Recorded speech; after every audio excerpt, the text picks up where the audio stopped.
Assalamualaikum warahmatullahi wabarakatuh.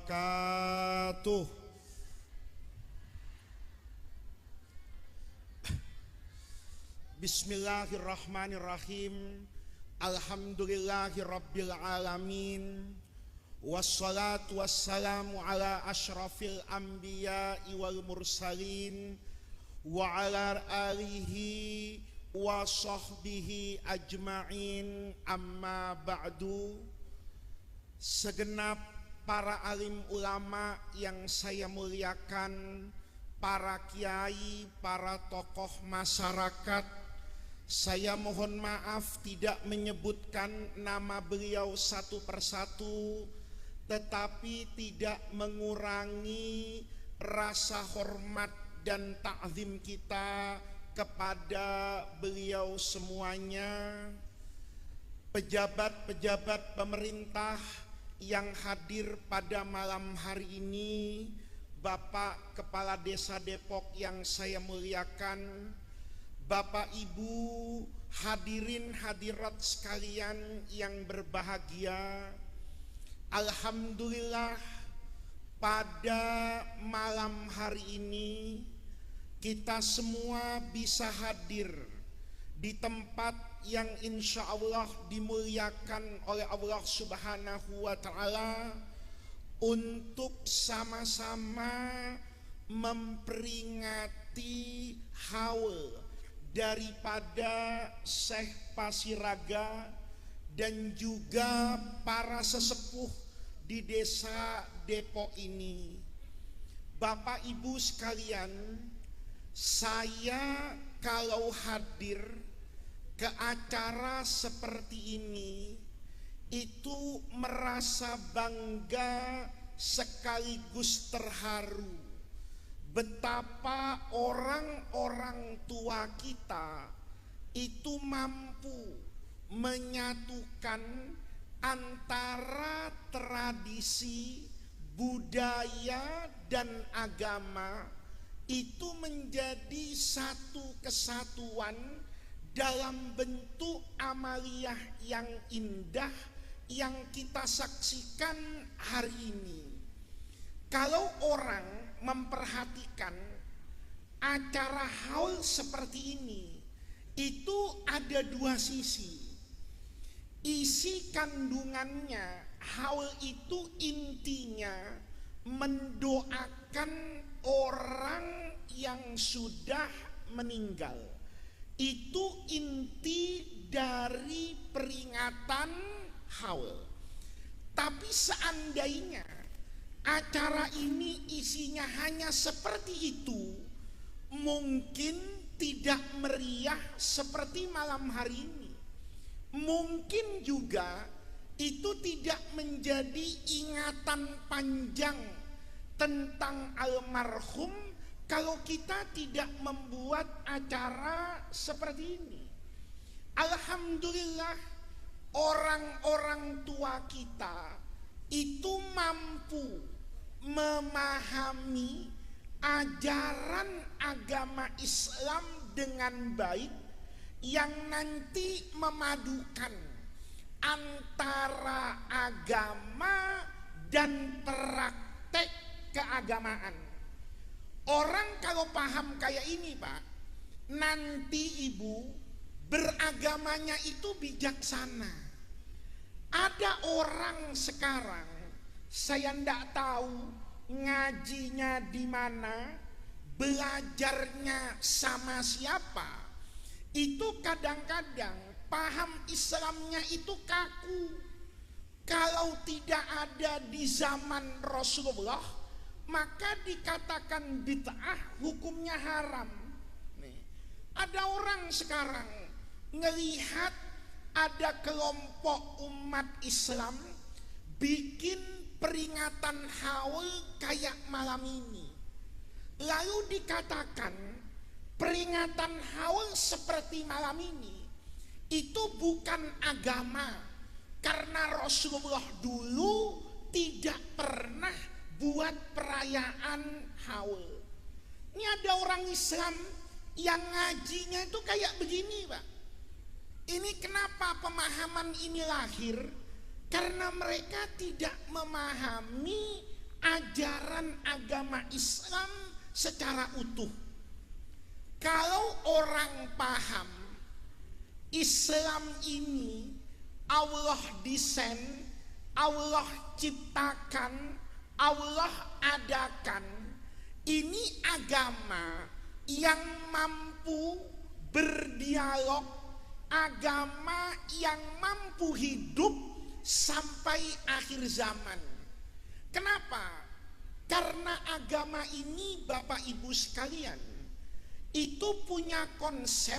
Kalau ngaji usul fikih itu namanya konsep as-sawabit wal mutaghayyirat. Agama Islam ini punya ajaran, satu namanya sawabit, ini makna gampangnya syariat yang tidak boleh berubah. Tetapi di sisi yang lain, Islam tuh punya yang namanya al-mutaghayyirat.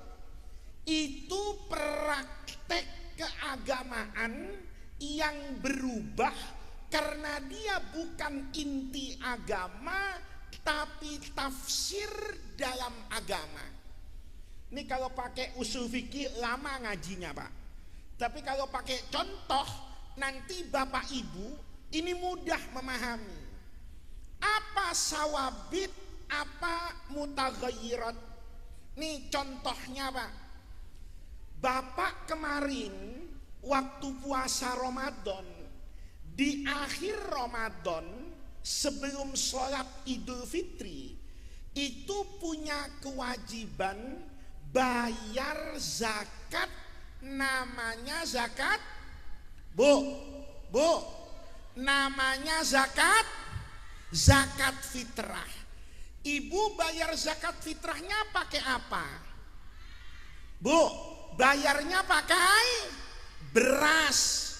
Nabi Muhammad dulu bayar zakat fitrahnya pakai apa? Hah? Pakai kurma. Kenapa Rasulullah pakai kurma? Kenapa ibu pakai beras? Kurma sama beras tuh beda. Beras warnanya putih, kurma warnanya hitam, coklat. Beras ya kecil, kurma besar. Kalau ngelihat bentuknya ini beda Pak. Tapi sebetulnya sama. Karena yang namanya agama itu zakat fitrahnya. Adapun beras atau kurma itu namanya alat bayar zakat fitrah. Jadi yang tidak boleh berubah itu zakat fitrahnya. Kurma, beras, atau ada orang yang berfatwa boleh bayar pakai uang, itu namanya mutaghayyirat. Dia bukan agama tapi jadi alatnya agama. Nih contoh lagi biar paham ibu-ibu. Bu, Ramadan kemarin kalau dengar azan, maka sunnahnya itu cepat membatalkan puasanya. Jadi ibu kalau lagi puasa dengar azan itu cepat-cepat membatalkan puasanya dengan cara apa itu? Makan.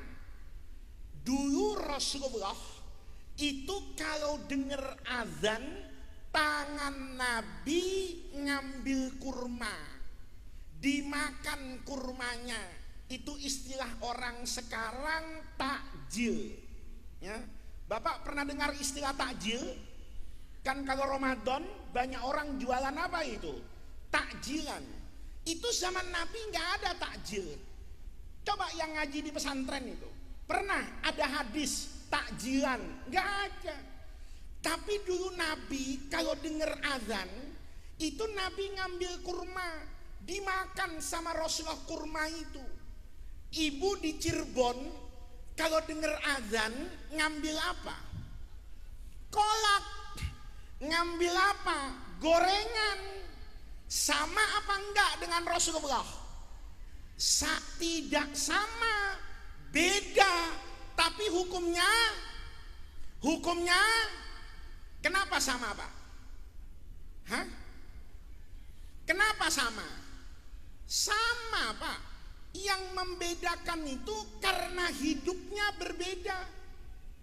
Coba Rasulullah dulu pernah ke Palimanan, ya. Dalam sejarah Rasulullah satu Ramadan Nabi datang kemana itu? Ke Cirebon. Mungkin waktu azan di Cirebon, Nabi sama orang Cirebon mungkin disuguhi apa itu? Kolak pisang. Maka Nabi, Bu, makan kurma itu bukan agama. Kurma itu makanan. Karena makanannya Rasulullah itu kurma yang cepat. Kan kalau Ramadan itu, Pak, kenapa ada istilah namanya takjil? Karena bapak dengan ibu itu punya dua kewajiban. Kewajiban yang pertama membatalkan puasa, kewajiban yang kedua sholat maghrib. Maka Nabi itu ngajarin, Nabi itu makan juga yang namanya bapak nasi. Nabi juga makan roti, Nabi juga ngambil gandum. Tapi kenapa yang pertama kali disentuh oleh Nabi itu kurma? Itu yang mengilhami kita buat takjilan. Kalau dengar azan, makan saja yang sederhana, sekedar puasanya batal, habis itu sholat maghrib. Maka nanti kalau pakai konsep tadi, as-sawabit wal mutaghayyirat, zakat fitrah itu sawabitnya yang agamanya, adapun kurma sama beras itu namanya alat keagamaan. Maka ibu, kenapa kok ibu makan kolak? Karena kolak itu sama dengan kurma di Madinah. Maka kalau ada orang Ramadan di Cirebon makan kolak, hukumnya sama dengan Nabi makan kurma. Kalau makan bakso, Bu, kalau makan bakso sama enggak dengan makan kurma? Sama enggak? Enggak sama, Pak. Kenapa? Bakso itu panas, sudah panas, pedas. Nanti kalau azan, takjilnya bakso, nunggu ademnya 10 menit, kepedesannya 15 menit, akhirnya ndak sholat maghrib. Kenapa? Waktu maghribnya sempit, begitu mau sholat azan isya. Maka kita katakan bakso itu bukan takjil. Nih, tukang bakso jangan protes sama saya ya. Bisa bakso itu jadi takjil, syaratnya baksonya sudah nggak panas. Syaratnya baksonya nggak pakai sambal. Tapi kalau baksonya dingin, nggak ada pedes-pedesnya, baksonya nggak enak. Paham, Bu? Ini namanya di dalam agama konsep sawabit wal mutaghayyirat.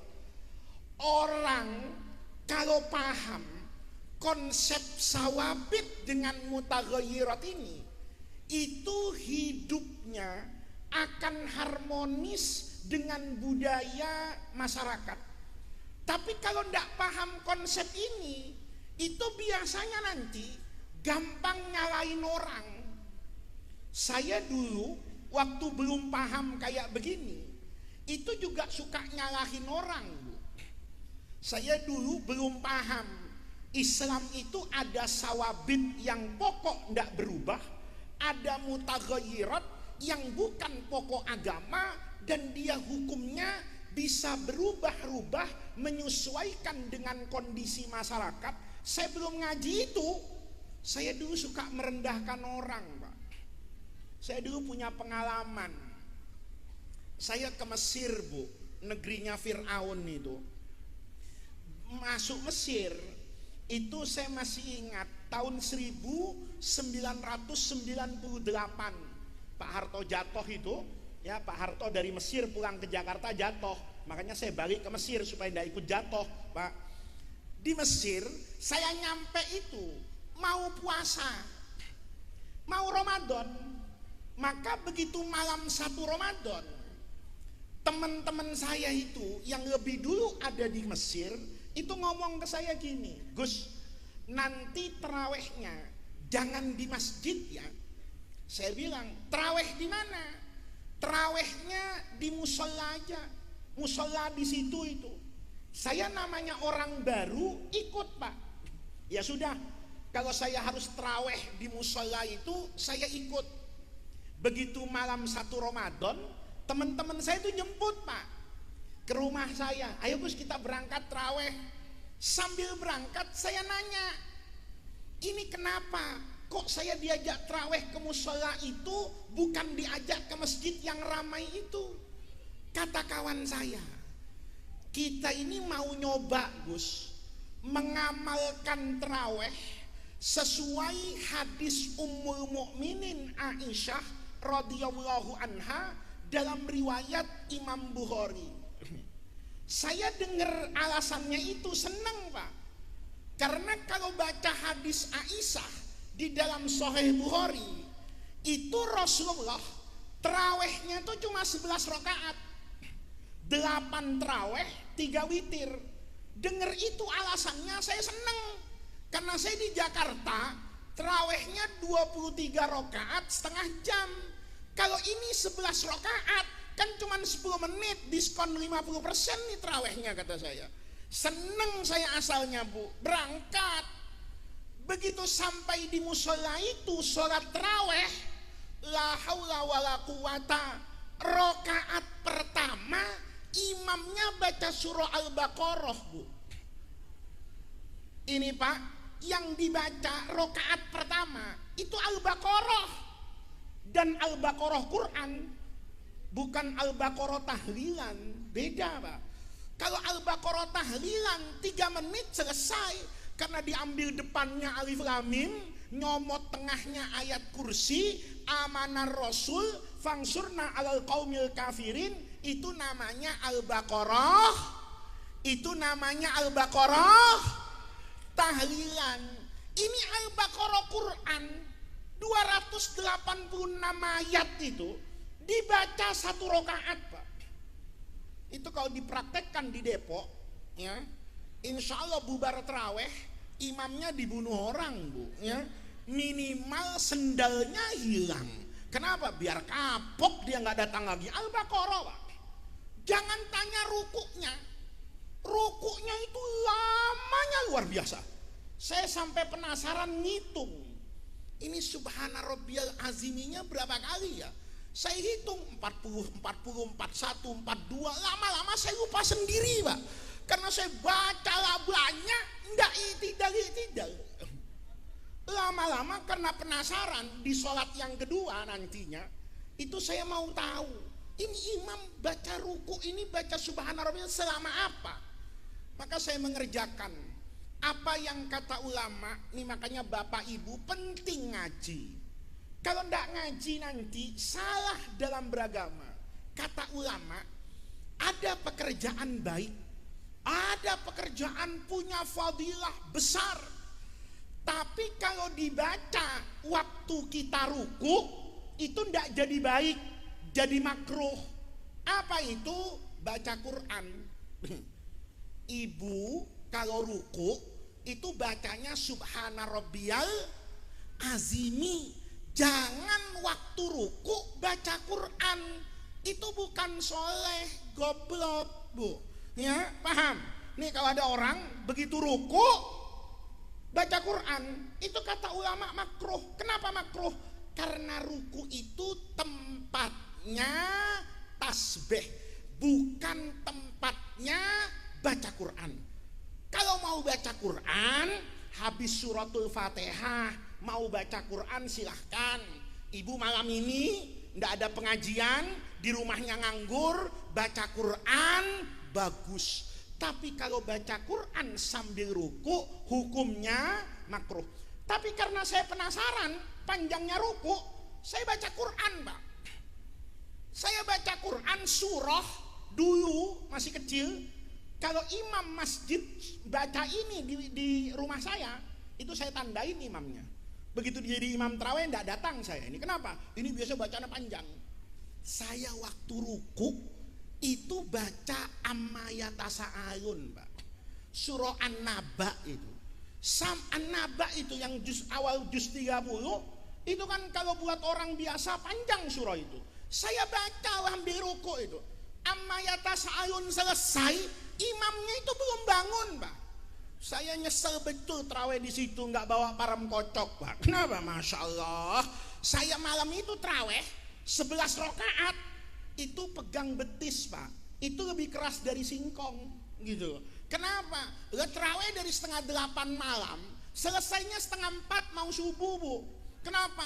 Sholatnya panjang betul. Rakaat pertama Al-Baqarah, rakaat kedua Ali Imran, sekali ruku itu lebih 20 menit, sujudnya 20 menit, hitung sendiri. Tapi bukan ini yang mau saya, yang kaitan dengan ceramah saya. Yang kaitan dengan ceramah saya itu besoknya. Selesai terawih, teman saya itu bilang, Gus, besok terawihnya kesini lagi ya? Ya kan saya terpaksa bilang iya. Kalau enggak bilang iya kan saya dianggap kapok terawih di situ. Ya udah, besok saya terawih kesini lagi. Berangkat saya. Besok malamnya ini, begitu azan Isya, ini musibah. Imamnya nggak datang, Pak. Kan dulu nggak ada handphone tahun itu, masih cari telepon koin itu, telepon umum. Kita telepon minta nomornya imam nih rumahnya, diangkat sama istrinya. Kita tanya, imam kemana? Imam sakit. Imam yang kemarin itu sakit. Pengurus musala lapor, imam nggak datang sakit. Ini jamaah semusola nggak banyak, cuma 15 orang yang tahan terawih begitu. Panik, Pak, dengar imamnya sakit. Kenapa? Ini imam ngimami sholat yang rokaatnya apa ini? Panjang. Biar hafal Quran, kalau nggak biasa mimpin rokaat panjang, nggak berani, Pak. Beda orang hafal Quran, kalau ngafalin Quran sambil duduk, itu ya lupa sedikit tinggal buka mushaf. Ya, kalau jadi imam kan harus ingat juga rokaat keberapa ini, kan begitu. Ini terawihnya sholat keberapa, dan itu di Indonesia sulit kalau begitu. Kenapa? Itu butuh konsentrasi. Maka imam tuh, Pak, kalau bacanya waktu sholat itu di atas 100 ayat, itu biasanya matanya itu ndak nunduk ke bawah. Bapak juga jangan sok-sok pinter. Wah, itu imam makruh. Sholat itu yang paling afdol mata ngelihat tempat sujud. Ngelihat tempat sujud juga belum tentu berpahala. Siapa tahu ngelihat sarung orang depannya, cakep amat ini sarung, beli di mana, belum tentu juga dapat pahala, kan.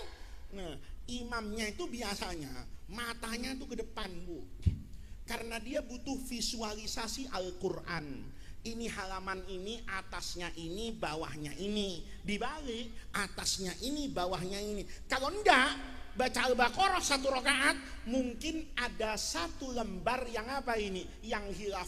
Jadi butuh konsentrasi. Kalau di Indonesia agak sulit. Saya pernah jadi imam itu, lupa bacaannya, Pak.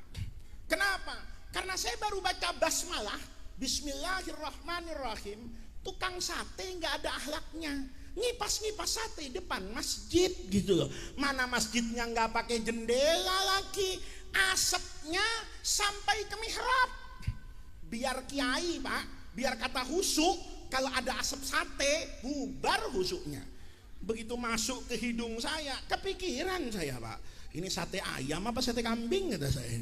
Ini kalau sate kambing, ini kambing Tegal, ya, apa empal gentong, ya kan, apa kambing Jakarta. Kalau imamnya begitu, ya bubar bacaannya. Maka butuh konsentrasi yang tinggi. Begitu dibilang imam sakit, itu panik. Yang Arab-Arab nih, banyak yang hafal Quran nggak berani untuk maju. Ya Arabnya nggak berani, apalagi kita. Masa nasi kebuli takut terus tahu tiba-tiba empal gentong maju, kan nggak pas Pak, kan gitu. Nggak ada yang mau maju nih. Kenapa? Ya bingung. Beda dengan di Cirebon. Kalau di Cirebon atau di Jakarta, imamnya nggak datang aman. Karena imam di masjid kita itu biasanya imam mazhab dorong. Bapak tahu imam mazhab dorong? Yang paling depan didorong ini nih. Makanya kalau Bapak lihat ke masjid tuh, ada orang sudah rapi Pak, sudah wudhu, bajunya rapi, tapi nggak berani masuk ke masjid. Itu tandanya takut didorong jadi imam itu. Karena imam di kita rata-rata imamnya mazhab dorong. Dan yang didorong Bu, biasanya mau. Kenapa? Karena rokaat pertama inna a'toina, rokaat kedua, nah, ngaku kan pelakunya nih, saya aneh loh, saya ceramah se-Indonesia, itu kalau saya tanya kayak begini jawabannya sama. Rokaat pertama inna a'toina, rokaat kedua, saya ngebayangin Pak, kalau inna a'toina sama kulhu pasangan maju jadi capres cawapres, menang satu putaran. Coba suruh capresnya inna a'toina, wakil presidennya kulhu, yakin menang satu putaran, dipilih salah-salah wes 100% masyarakat Indo. Ibu begitu kan? Bu, besok subuh nih rokaat pertama inna a'toina, rokaat kedua kulhu, nanti duhur rokaat pertama inna a'toina, rokaat kedua sampai isaknya rokaat pertama inna a'toina, rokaat kedua. Ya tentu Pak, kalau imam mazhab begini semua orang siap. Tapi ini imam rokaat panjang, maka nggak ada yang berani maju. Nih, tengah-tengah nggak ada yang maju Pak. Tahu-tahu ada orang Mesir Arab nih, ganteng, belum tua lah, masih umur 40-50 lah, nggak pakai peci Bu, rambutnya itu kayak artis sinetron, ya rapi berminyak, mukanya putih, pakai celana jin hitam karena musim dingin. Kalau pakai sarung begini bahaya Pak, ya kan, bisa mengkeret Bapak kedinginan ini. Kenapa? Tipis soalnya. Jadi pakai celana jin hitam tebal itu, pakai baju putih, pakai jaket kulit, dasinya merah. Ini kalau di Cirebon sekjen PDIP Pak, ya kan? Kenapa? Dasinya merah, baju putih, celana jin, jaket kulit, nggak pakai peci. Tahu-tahu orang ini nggak ada yang nyuruh, main maju aja ke depan jadi imam. Kita semua takut jadi imam, yang ngaji, yang ngapalin Quran takut jadi imam. Orang ini main maju aja ke depan. Saya waktu itu hati saya itu udah kotor. Saya bilang ini yang diajarin guru saya, halakam ru'un lam ya'rif qadra nafsihi. Orang tuh hancur kalau ndak tahu apa ini, ndak tahu diri. Karena bayangan saya bukan orang alim ini, main maju aja. Saya masih ingat betul Pak, begitu maju di tempat imam, karena ndak ada yang mau maju, dia maju sendiri. Begitu maju dia nengok ke kiri, nanya. Kebetulan saya di shop pertama di depan. Nanyanya itu enak, malam ini kita terawih mulai surah apa ya? Saya jawab Pak, karena kemarin itu sudah sampai juz ke-7, maka malam ini mulai juz ke-8, itu surah Al-A'raf. Nih, saya jawab sama dia itu, dia nanya, jangan ditiru nih ya, omongan saya jelek nih. Dia nanya, ya akhi katanya, bima nabda, kita ini mulai dengan surah apa malam ini?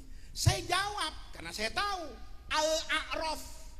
Mulut saya ngomong Al-A'raf, hati saya itu ngomong mampus lo, ya kan, main maju aja. Lu pikir Al-Hakumut Takasur kayak di Depok, ini Al-A'raf Mas, kata saya. Saya ngomong gitu hati saya. Kenapa? Karena buat orang yang pernah menghafal Quran, di juz 10 pertama itu, juz 1 sampai juz ke-10, yang agak sulit dihafal itu surah Al-A'raf.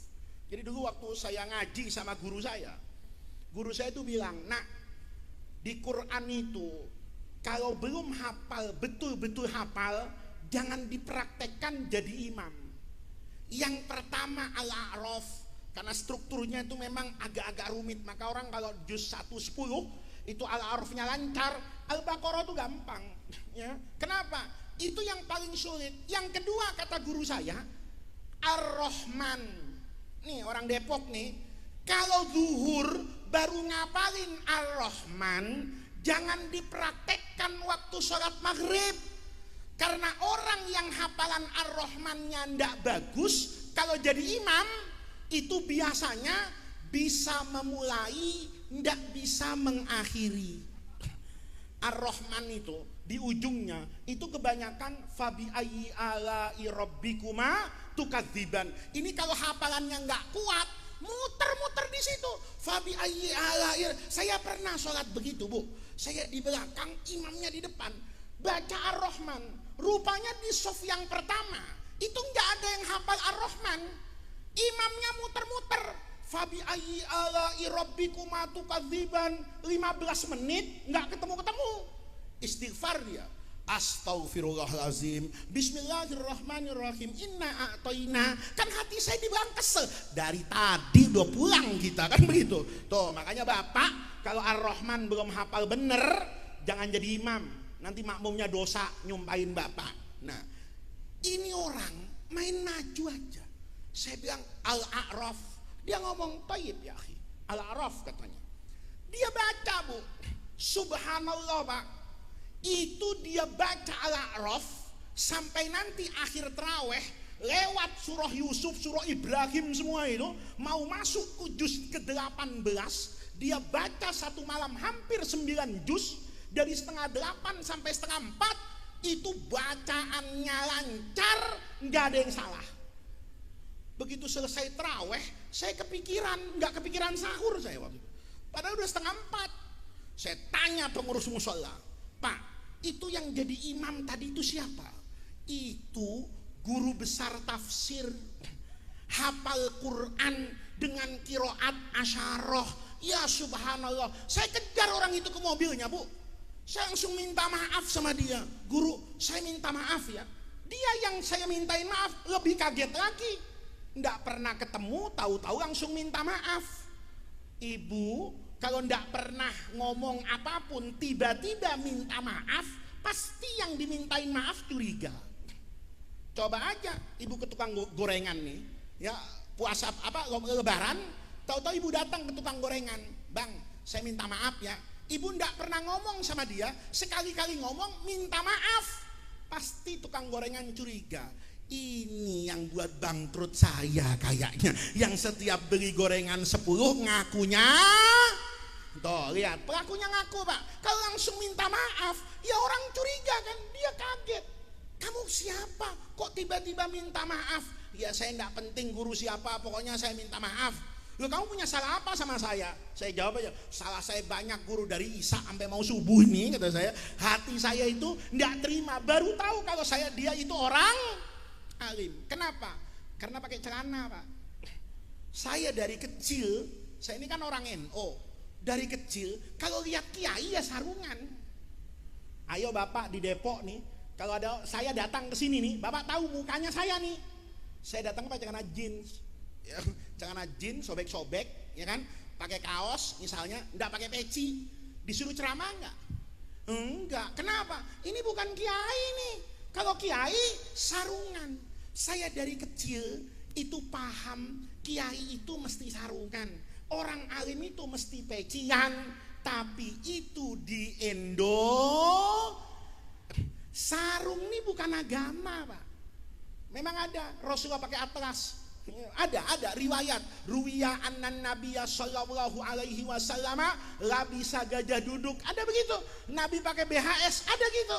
Enggak ada. Sarung ini aslinya bukan agama, tapi orang Indonesia punya hukum kebiasaan. Kalau orang alim biasanya sarungan, kalau kiai biasanya pecian. Maka peci dan sarung itu bukan agama, tapi jadi alat keagamaan. Nih, agamanya mana? Ayat khudzu zinatakum inda kulli masjidin. Kalau mau ke masjid, mau sujud kepada Allah, pakai zinah, pakai baju yang paling bagus. Kata orang Indonesia, yang paling bagus itu kalau sholat pakai sarung. Nanti Bapak punya uang banyak, ya. Biasanya Jumatan di Cirebon, sekali-kali Jumatan di Manchester, ya. Sebelum MU main sepak bola itu, Bapak Jumatan di Manchester. Maka nanti begitu Bilalnya ngomong, idza sha'idal khatibu 'alal mimbar, khatib nih mau naik ke atas mimbar, yang tampil bisa jadi orangnya pakai jas, pakai dasi, ndak pakai peci. Kenapa? Di Inggris pakai jas, pakai dasi, pakai celana, itulah khudzu zinatakum inda kulli. Sama. Bapak nanti ke Jogja juga begitu. Saya dulu punya adik, kuliahnya di Jogja. Dulu tahun 2000-an, hampir 26 tahun, 27 tahun yang lalu, adik saya sekolah di Jogja. Satu kali saya nengok adik saya pas hari Jumat. Karena hari Jumat walaupun saya musafir, saya bilang sama adik saya, namanya Faruk, ayo kita sholat ke masjid yuk. Ayo, masjid mana Kak Faiz maunya? Saya bilang masjid Keraton. Saya sekali-kali kepengen Jumatan di Keraton. Bilalnya itu ngomong gitu, Pak. Idza sha'idal khatibu 'alal mimbar, bangun orang pakai belangkon, Bu. Pakai belangkon, pakai baju lurik itu, pakai sarung batik Jawa itu loh. Saya tanya sama adik saya, ini nggak salah yang khutbah dia, kata saya. Emang kenapa? Kata adik saya. Ya masa dalang mau khotib, kata saya. Kata adik saya, itu bukan dalang, Rais, itu kiai di keraton. Loh kok bajunya begitu? Karena belangkon, baju beskap sama sarung Jawa itu adalah baju kehormatan di keraton. Sultan Jogja tidak mungkin memimpin acara besar kecuali pakai baju kayak begitu. Maka di Jogja khudzu zinatakum, sawabitnya dia menjadi mutaghayyirat. Kalau di sini pecian sarungan, di Jogja jadinya pakai belang. Paham, Bu? Paham. Berarti agama itu ada yang namanya agama, ada yang namanya instrumen keagamaan. Ada namanya agama, ada namanya alatnya agama. Lihat nih. Haul ini jangan salah paham nih. Dengerin sampai ujung nih. Haul yang kayak begini itu aslinya bukan agama. Pernah ibu dengar Rasulullah bikin acara haul kayak begini, terus ketua panitianya Sayyidina Abu Bakar misalnya, yang ngurusi konsumsi Sayyidina Utsman, keamanannya Sayyidina Umar, mau idho hasanah Sayyidina Ali. Pernah gitu Nabi terus nyewa sound system, manggil tukang sound, pernah begitu. Nabi haul ada pisangnya, ada kuehnya, ada kopinya. Ada riwayat kayak begitu? Nggak ada. Tapi ada tapinya nih. Nabi melakukan pekerjaan yang nanti pekerjaan ini kita temukan pada haul di Depok malam ini. Apa contohnya? Misalnya orang di Indonesia itu kalau ada peringatan haul itu biasanya yang pokok 3. Yang pertama baca manakib. Ini siapa? Syekh Pasiraga. Syekh Pasiraga ini siapa? Saya kan dulu enggak tahu. Gara-gara ada haul diceritakan. Oh, ini cucunya Sunan Gunung Jati. Bahkan hampir semua pesantren di Cirebon itu bermuara kepada siapa ini? Kepada beliau. Maka saya dianggap, oh berarti beliau ini termasuk yang menyebarkan Islam di Cirebon. Nah itu namanya manakib. Yang kedua, saya tadi dengar ada tahlil bareng-bareng. Tahlil itu artinya ngirimkan pahala dari kebaikan yang dilakukan orang yang masih hidup, dihadiahkan kepada orang yang sudah meninggal. Yang ketiga, biasanya ada penceramah. Nih, jadi saya pokok di sini, ya. Saya pokok ini termasuk nih bagian wajib dari haul nih, ya. Makanya jangan lupa dikasih makan, Pak, ya. Saya ini bagian pokok dari haul ini, karena yang biasanya haul itu intinya baca manakib. Yang kedua, ngirim pahala, mau hataman Quran, mau tahlil akbar, mau istighosah, mau apa saja, tujuannya pahalanya buat yang masih yang sudah apa ini. Yang ketiga, mau idah. Ini Pak, tiga-tiganya dikerjakan oleh Rasulullah.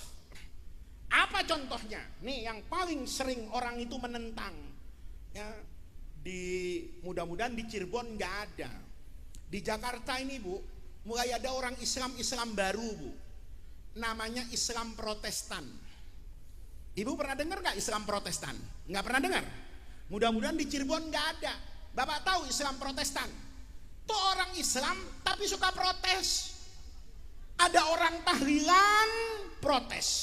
Ada orang marhabanan, protes. Ada orang bikin acara haul, protes. Haul ini nggak ada sama Nabi, bid'ah, haram. Itu namanya Islam Protestan. Orang Islam tapi suka. Nah, mudah-mudahan di Cirebon nggak ada. Tapi kalau ada, nanti ibu tahu jawabannya. Orang kan suka tuh di kampung-kampung baca manakib. Kadang manakibnya Syekh Saman kalau di Jakarta, kadang manakibnya Hadratus Syekh Abdul Qadir Al-Jilani. Itu baca manakib. Ada orang bilang sama saya gini, Gus, itu ngapain baca manakib? Nggak ada dalilnya. Saya bukan nggak ada dalilnya, lu yang nggak ngaji, kata saya. Kalau ngaji Pak, tahu Rasulullah itu baca manakib, tapi Nabi nggak buat manakiban yang pakai makan-makan. Nabi manakibnya nggak pakai tenda, Nabi manakibnya nggak pakai listrik. Kenapa? Ya karena nggak ada kebutuhan zaman Nabi. Mau pakai tenda, sahabat yang datang masih sedikit, kan sayang tendanya. Mau pasang listriknya nggak ada. Mau pakai sound system, orangnya cuma segitu. Kalau orang 10 pakai sound system kan pengeng kupingnya Pak.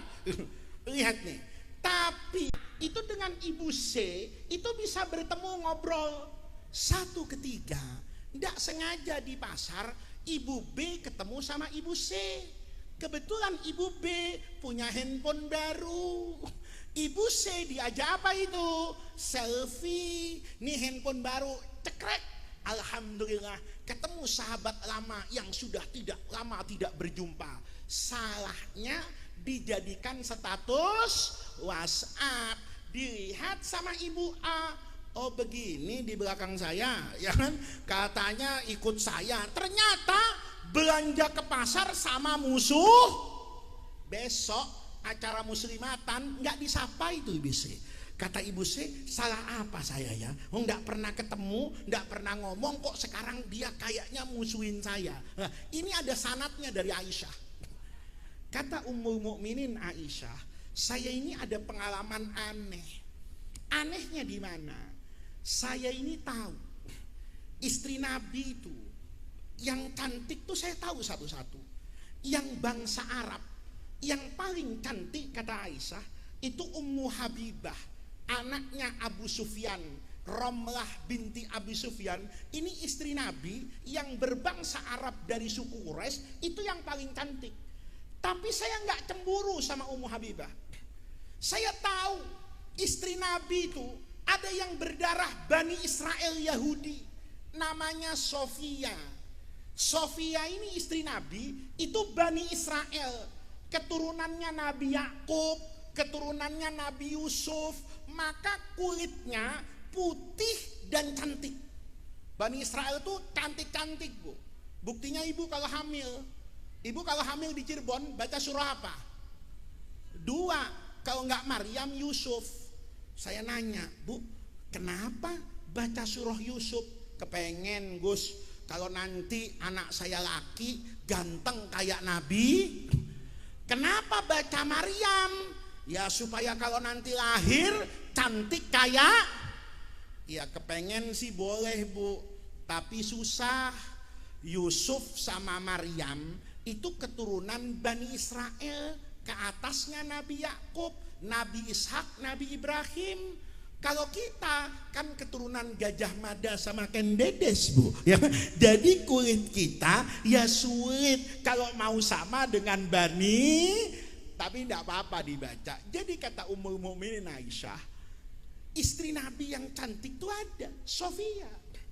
Tapi kata Aisyah, saya nggak cemburu sama Sofia, saya nggak cemburu sama Ummu Habibah. Yang saya cemburuin tuh Khadijah. Maka orang yang diceritain tuh nanya, kok bisa gitu Bu? Yang nggak ketemu malah ibu apa kan ini cemburuin, yang ketemu malah nggak cemburu. Apa kata Aisyah? Saya ini gimana nggak cemburu sama Khadijah walaupun saya nggak ketemu? Karena ketika Nabi menikah dengan Ummul Mukminin Aisyah, Sayyidah Khadijahnya sudah apa itu Bu? Sudah apa? Sudah wafat, nggak ada. Kata Aisyah, saya nggak cemburu sama yang cantik, saya nggak cemburu sama yang muda. Yang saya cemburuin yang tua dan sudah almarhum.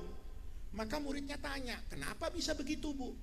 Kata Ummul Mukminin Aisyah radhiyallahu anha di dalam hadis, li'annan nabiyya sallallahu alaihi wasallam, karena Rasulullah itu kana yukthiru min dzikriha, karena Nabi itu sering banget zikriha, kalau bahasa gampangnya baca manakibnya Khadijah.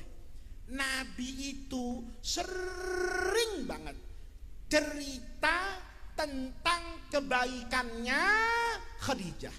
Jadi Nabi itu setiap hari kadang-kadang ngomong, istri saya dulu Khadijah bagusnya begini, bagusnya begini. Gimana saya nggak cemburu? Setiap hari yang diingat Khadijah. Bukan cuma itu, kata Aisyah, warubama, yang saya tambah kesel, rubama kadangkala Nabi itu bukan cuma cerita baiknya Khadijah, dzabah syata, Nabi motong kambing. Makanya haul kalau ada kambingnya itu sesuai hadis. Ya, kalau haul ndak ada kambingnya makan tempe itu namanya takdir. Bu. Nabi itu kalau lagi cerita manakibnya Khadijah itu Nabi dzabah syata, motong kambing, diapakan? Wawazza'aha, kambingnya tuh dibagi-bagi sambil cerita orangnya makan kambing. Jadi kalau hal ini ibu nggak makan kambing malah makan hati, itu namanya nasib Bu ya, itu namanya takdir. Kalau datang haul dapatnya air itu syukuri saja, alhamdulillah masih dikasih air. Kalau nanti ya dana desanya balik, Pak Kuhu ini kan tadi curhat sama saya dana desanya 1 miliar Pak, sekarang tinggal 300 juta. Itu tadi kan mau ngomong, kalau nanti Gus Faiz ngelihat aspal yang agak rusak, jangan marah-marah di atas mimbar. Dana desa saya hilang 700 juta katanya begitu Pak. Nah kalau nanti dana desa 1 miliar Pak Bu, rakyatnya kumpul, tidak ada salahnya dipotongin kambing. Kalau ditanya apa alasannya, ada hadisnya. Kalau sekarang tidak ada kambingnya, itu karena Indonesia sedang prihatin. Nggak apa-apa, ibu nggak dapat kambing waktu haul, tapi anaknya dikasih MBG kan Bu, anaknya dikasih MBG kan, bersyukur Bu, masih dikasih MBG walaupun dicolong juga sama pejabatnya, tapi alhamdulillah masih dapat ya. Jadi MBG itu tidak ada yang salah Pak ya. MBG itu bagus. Siapa yang bilang tidak bagus? Ngasih makan rakyat bagus. Yang tidak bagus itu yang nyolong dana MBG itu loh ya. Sudah tahu MBG itu untuk rakyat, masih dicolong ratusan miliar Pak. Itu pejabatnya kita doakan mudah-mudahan cepat-cepat mati gitu aja. Pokoknya yang rajin nyolong-nyolong APBN itu, yang buat Indonesia nggak karu-karuan, kita doakan, ya Allah, kalau umurnya panjang segera taubat. Kalau nggak tobat-tobat, mudah-mudahan ya Allah besok pagi. Nah, ini biasanya yang tepuk tangan ini PBB-nya belum lunas Pak Guru ya. Biasanya nih. Jadi ibu, itu namanya apa itu? Agama. Nabi baca manakibnya Ummul Mukminin Khadijah. Hari ini kita baca manakibnya beliau. Gara-gara ada hal ini saya jadi tahu sejarahnya beliau. Gara-gara ada hal ini saya bisa tahu peta pesantren di Cirebon, dari mana ilmu mereka berasal dan kepada siapa sanad ilmu mereka bersambung. Itu gara-gara adanya hal. Doakan orang meninggal, itu diajarkan sama agama, itu diperintahkan sama Rasulullah. Adapun bentuknya tahlil akbar, adapun waktunya itu nggak diurus sama agama. Masa habis ngurus teknis tahlilan jam sekian ke jam sekian, lama-lama Nabi jadi panitia tahlil Pak ya. Urusan teknis itu urusan manusia, tetapi sawabit pokoknya itu yang disampaikan oleh agama, mutaghayirat teknisnya itu berkembang. Jadi bapak-bapak, kalau kita datang ke peringatan haul tradisi Ahlus Sunnah wal Jamaah, kita yakin semuanya pasti punya dalil. Dalilnya di mana? Yang tadi ada namanya sawabit, ada namanya mutaghayirat. Bu, dulu waktu muda pernah dikirimin bunga nggak Bu? Bu, nggak pernah. Sedih amat. Sama suaminya nggak pernah kasih bunga Bu. Ya udahlah, kalaupun nggak pernah, saya nanya Bu, misalnya nih Ibu ada laki-laki ngirim bunga sama Ibu, itu tandanya belum tentu. Lihat dulu Bu, bunga apa yang dikirim. Kalau kembangnya kembang mawar, melati, sedap malam, anggrek, itu namanya cinta. Kalau Ibu dikirimin bunga Kamboja, itu bukan cinta Bu, disumpahin mati ya. Jadi nggak kirimin bunga cinta, belum tentu. Lihat dulu bunga apa. Tapi Ibu paham kan? Kalau Ibu dikirimi bunga, itu tandanya yang laki naksir, yang laki jatuh cinta. Maka bunga itu sebagai ekspresi tanda cinta, bukan cintanya, tapi jadi tandanya cinta. Sama Pak, maulid itu asalnya bukan agama. Yang agama itu cinta Nabi. Maulid itu ekspresi terjemah dari cinta kepada Nabi. Karena saya cinta Nabi, saya kumpulkan orang sedepok, suruh baca maulid yang isinya sejarah hidup Nabi. Coba baca Diba, kan isinya hidup Nabi itu. Wa kana sallallahu alaihi wasallam, Nabi itu dulunya begini, itu sejarah hidup Nabi. Ada yang baca Barzanji, itu sejarah hidup Nabi. Ada yang baca Simtud Duror, itu sejarah hidup Nabi. Itu asalnya bukan agama, tapi karena isinya bagian dari agama, maka maulid itu menjadi alatnya agama, menjadi instrumennya agama. Tanda saya cinta dengan Nabi, di kampung ini saya buat peringatan maulid. Tanda kita ingat jasanya almarhum, maka malam hari ini kita bacakan manakibnya. Tandanya kita sayang kepada mereka. Malam ini atau sebelumnya kita bacakan tahlil untuk mereka. Maka dengan cara seperti ini Bapak Ibu sekalian, ajaran agama Islam menjadi hidup. Ajaran agama Islam mudah untuk diingat. Begitu ada haul, yang biasanya jual ketoprak di Jakarta pulang dah? Pulang dah? Pulang kan? Kenapa pulang? Gara-gara kalau nggak ada haul, mendingan dagang, ya kan? Mendingan cari uang. Maka haul gara-gara diadakan, dia menjadi momen silaturahmi. Silaturahminya diperintahkan oleh agama. Adapun cara supaya bersilaturahmi itu bukan urusan agama. Allah Maha tahu. Orang Depok yang di Jakarta kalau ndak ada haul malam ini ndak pulang, ndak kenal tetangga, mungkin lupa sama orang di desanya. Gara-gara ada haul, haul ini jadi alat untuk ngumpulin orang silaturahmi, alat untuk orang kembali ke kampung halamannya, alat untuk orang mengenal orang-orang yang sudah mendahului. Ini Bapak Ibu sekalian substansi pokok dari peringatan haul. Dia menjadi alat agama, dia menjadi praktek agama yang memudahkan kita untuk mewujudkan begitu banyak kebaikan di tengah-tengah masyarakat. Maka mudah-mudahan Allah jadikan jam'ana hadza jam'an marhuma wa tafarruqana mim ba'dihi tafarruqan maksuma.